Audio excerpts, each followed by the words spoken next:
Assalamualaikum warahmatullahi wabarakatuh. Perkenalkan, kami dari kelompok 8 yang beranggotakan saya sendiri. Perkenalkan, nama saya Hafi Fahrul Rozi, nomor NIM 53020210115, dan teman-teman saya yaitu. Perkenalkan, nama saya Sarafina Aminata Zahro dengan nomor NIM 53020210076. Dan saya Fatimah dengan NIM 53020210090. Dan di sini kami akan mereview sebuah kitab tafsir klasik yang berjudul Fathul Qadir karya Imam Asy-Syaukani, guna memenuhi tugas ujian akhir semester pada mata kuliah studi kitab tafsir klasik yang diampu oleh Ibu Anissa Fadilah LC.MAG. Tanpa berlama-lama, langsung saja kita ke penjelasan. Baik, yang pertama adalah biografi Imam Asy-Syaukani. Nama lengkapnya adalah Muhammad bin Ali bin Muhammad bin Abdullah Asy-Syaukani Asy-Syan'an, yang dimana beliau dijuluki Imam Asy-Syaukani.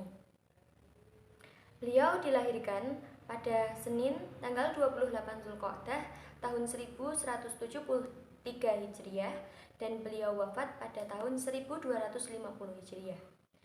Beliau dibesarkan di Syan'a, Yaman. Beliau tumbuh di bawah asuhan ayahandanya dalam lingkungan yang penuh dengan keluhuran. Beliau belajar Al-Quran di bawah asuhan beberapa guru dan dihatamkan di hadapan Al-Faqih Hasan bin Abdullah Al-Habi, dan beliau berdalam kepada masyayikh Al-Quran di Syan'a.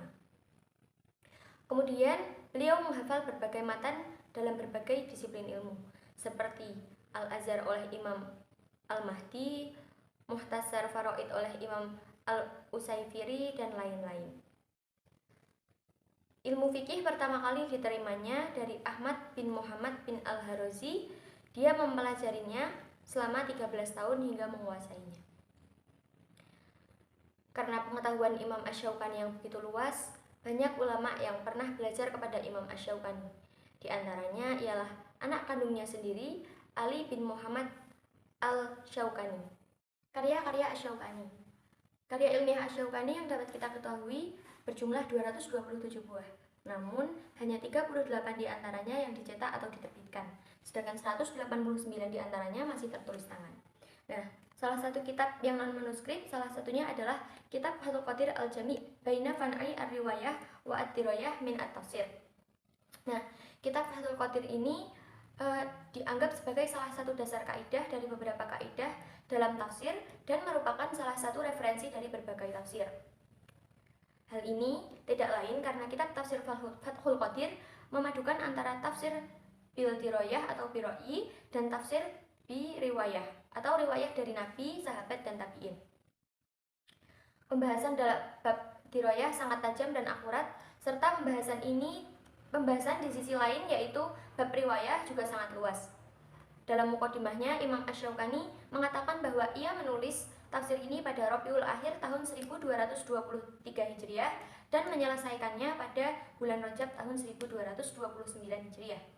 Ia juga menyebutkan bahwa ia menulis kitab ini berdasarkan pendapat Abi Ja'far Al-Nuhas, Ibnu Atiyah Al-Dimashqi, Ibnu Atiyah Al-Andalusi, Al-Qurtubi, Al-Zahari, dan lain-lain. Selanjutnya yaitu corak penafsiran yang akan dijelaskan oleh Mbak Husnul Khotimah. Baik, selanjutnya corak penafsiran. Corak penafsiran Asy-Syaukani adalah corak fikih, di mana tafsir dengan corak fikih adalah penafsiran Al-Quran yang dibangun berdasarkan wawasan dalam bidang fikih sebagai basisnya. Hal ini berdasarkan dari awal penafsiran Asy-Syaukani selalu menyampaikan tentang khilafiyah atau perbedaan tentang hukum-hukum ayat yang dikandungnya. Misalnya ketika Asy-Syaukani menafsirkan tentang surat Al-Fatihah, ia memberikan berbagai pandangan seperti kalimat bismillah, apakah kalimat tersebut bagian dari ayat atau tidak. Nah, yang berikutnya adalah metode kitab tafsir Fathul Qadir. Pada kitab tafsir Fathul Qadir yang dikarang atau ditulis oleh Imam Asy-Syaukani di sini menggunakan metode tahlili, yang dimana sistematika penulisan kitab tafsir tersebut dilakukan berdasarkan urutan ayat sebagaimana yang terdapat dalam kitab suci Al-Quran, yang dimulai dengan surah Al-Fatihah dan diakhiri dengan surat An-Nas. Dan adapun langkah-langkah metode yang ditempuh oleh Imam Asy-Syaukani, yaitu ia meneliti, mengkaji, dan mendalami berbagai kitab tafsir yang terdahulu agar menjadi rujukan diikutinya metodologi pada kitab tafsir terdahulu. Lalu pada pola penafsiran yang diterapkan oleh Imam Asy-Syaukani, beliau akan berusaha menjelaskan makna yang terkandung di dalam ayat-ayat Al-Quran secara menyeluruh atau komprehensif dengan mengambil bentuk penafsiran bil ma'thur yang dikenal pada abad periode kedua. Dan untuk lebih mudah mengenali metode tahlili ini, berikut akan dikemukakan contoh penafsiran beberapa ayat dari surah Al-Fatihah yang dilakukan oleh Asy-Syaukani. Tampak bahwa pada penafsiran surah Al-Fatihah, beliau Asy-Syaukani menjelaskan penafsiran ayat 1 dari surah Al-Fatihah dengan berbagai pendapat ulama dan riwayat. Dan selain itu juga, beliau menggunakan ayat-ayat lain yang berkaitan dengan ayat tersebut, sehingga dari uraian yang demikian panjang, pendapat dari mufasir hanya ditemukan sedikit atau beberapa saja. Dan pendapat ini pun tidak berasal dari pribadi mufasir, tetapi merujuk kepada pendapat penulis kitab tafsir lain, contohnya kitab tafsir Al-Kasyaf.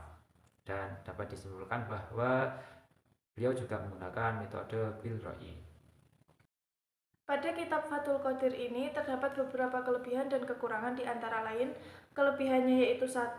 Menggabungkan riwayah dan diroyah secara merata tanpa mendominasi salah satu.